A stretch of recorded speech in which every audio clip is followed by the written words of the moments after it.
Ei pessoal, e aí, tudo bom? Aqui é Hugo Facundo mais uma vez, tá certo? Do canal Tem Facundo na América. Pedindo a vocês aquele like gostoso em retribuição a mais um vídeo. Que se você não for inscrito no canal, não perca a oportunidade de se inscrever. E fazendo isso, marque no X. Que X? Eu não sei de onde eu tô tirando esse X, meu Deus. No sininho. Marque aí no sino e você será notificado sempre que nós colocarmos um outro vídeo. Beleza? Pessoal, nós fizemos aquele vídeo, né, da série lá e tal, das sociedades secretas e não sei o que, isso e aquilo. E eu falei, né, que a sociedade maçônica não era mais uma sociedade secreta, e sim uma sociedade discreta. Mas eu esqueci uma informação que é, aí sim, importante, que é algo que, vamos dizer assim, de todas as pequenas mudanças que já aconteceram nesses últimos séculos, tem uma grande situação que se mantém imutável. Exatamente. É o que é mantido, vamos chamar assim, realmente é o segredo, né? Vamos dizer assim. Pode-se dizer, a palavra segredo se aplica bem a isso. Eu não me recordo exatamente o ano, infelizmente eu não me recordo exatamente o ano, mas foi no início dos anos 2000.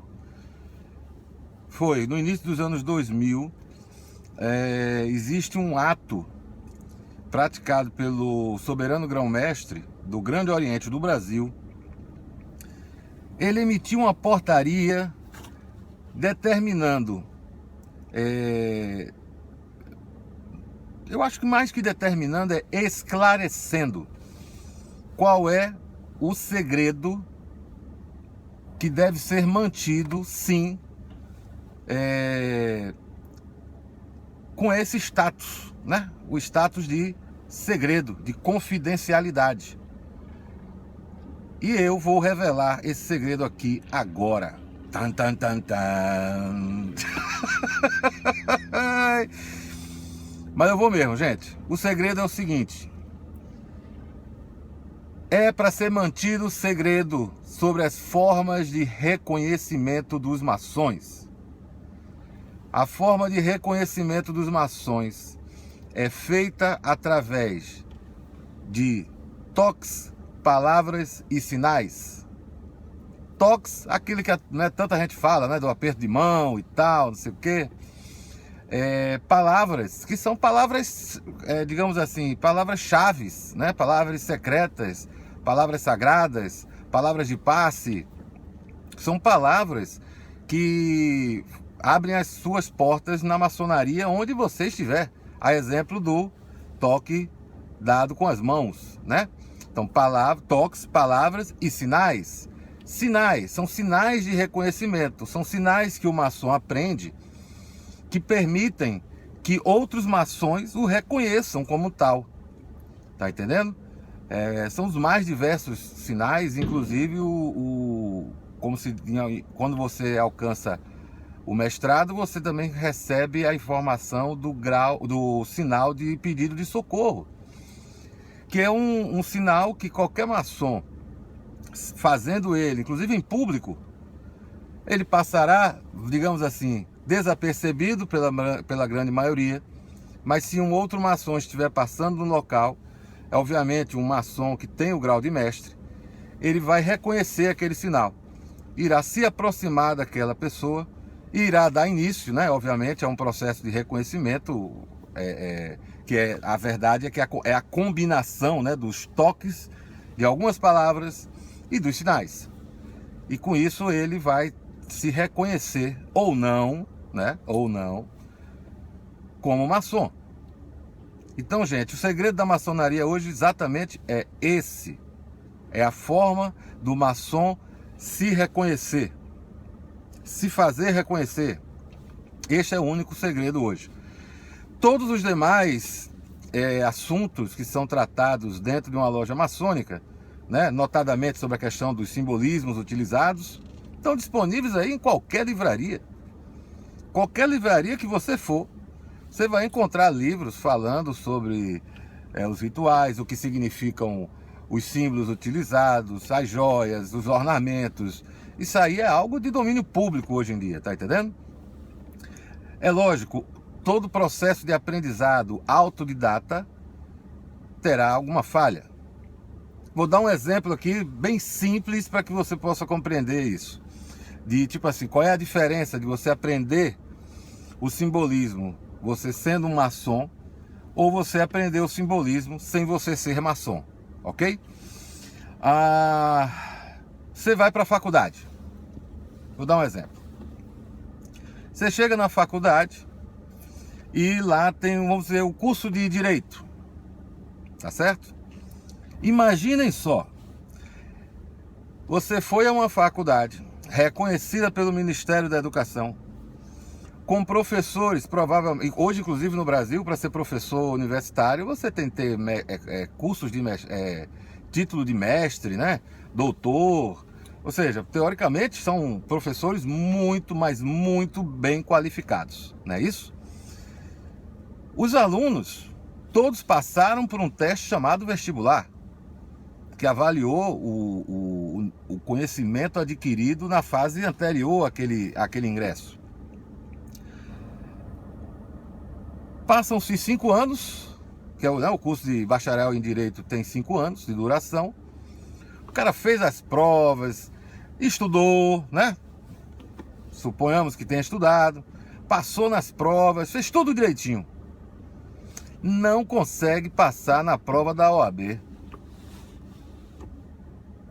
Faltou alguma coisa. Provavelmente não foi culpa dos mestres que ele teve. Por quê? Porque outros colegas dele fizeram a mesma prova da OAB e passaram. A diferença está onde? No aluno, na dedicação, no estudo, e não ter vergonha em dizer que não entendeu alguma coisa e perguntar novamente. Então o que é que aconteceu? Aquele aluno que infelizmente não consegue passar na prova da OAB vai ter de estudar mais até que ele consiga. Tem alguns que nem conseguem, por mais que façam essa prova novamente.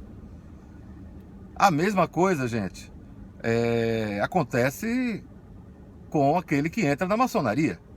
Tem pessoas que entram lá, estudam, leem, recebem instruções, se dedicam lá 1 ano, 2 anos, 3 anos, 5 anos, 10 anos, 20 anos de uma vida.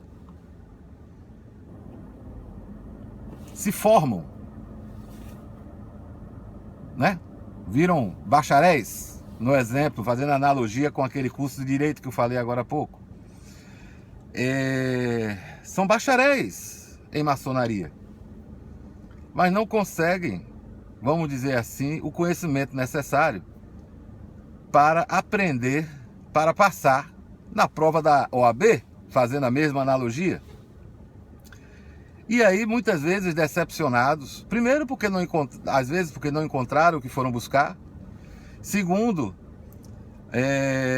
decepcionados porque não conseguem aprender realmente, não conseguem ter vamos dizer assim, a capacidade realmente intelectual. Me desculpe, não é preconceito, não é discriminação, mas é fato. As pessoas não são iguais, né? Existem pessoas com nível intelectual maior do que outras pessoas. Ué, isso é normal, desde que o tempo é tempo. Então, passam às vezes 5 anos, 10 anos, 20 anos, uma vida inteira dentro da maçonaria e efetivamente não conseguirão aprender e entender realmente o conhecimento que está sendo lá colocado, tá certo? Seja referente aos símbolos. E eu lembro bem aqui, né, como eu já falei, antes que apareça mais alguns como apareceram aí naquela série sobre o assunto, que não tem nada de simbolismo religioso, tá ok? É símbolo. É tipo o seguinte, vou dar outro exemplo aqui, eu gosto muito de dar exemplo, sabe? Porque facilita o entendimento, nivela o acesso à informação. Eu penso assim, exemplos nivelam o acesso da informação. Ou seja, tira aquela situação. Você não precisa ser muito inteligente. Inteligente que eu digo muito preparado, né? Você pode ter uma pessoa muito preparada intelectualmente, outra menos preparada intelectualmente, independente das razões de cada um. Mas quando você dá um exemplo simples, prático, esse intelecto, vamos dizer assim, superior e aquele intelecto menos trabalhado se igualam, porque eles passam a ter acesso à mesma informação e compreendendo a mesma informação. Então por isso que eu vou dar um exemplo aqui, uma analogia. Você, quando vai tirar a sua habilitação, sua CNH aí no Brasil, né? Sua carta lá em São Paulo, né? Que o pessoal fala muito, né? Carta. Não importa. Você vai ter de estudar o quê? Os símbolos de trânsito. Você vai encontrar lá um triângulo, que quer dizer o quê? Dê a preferência.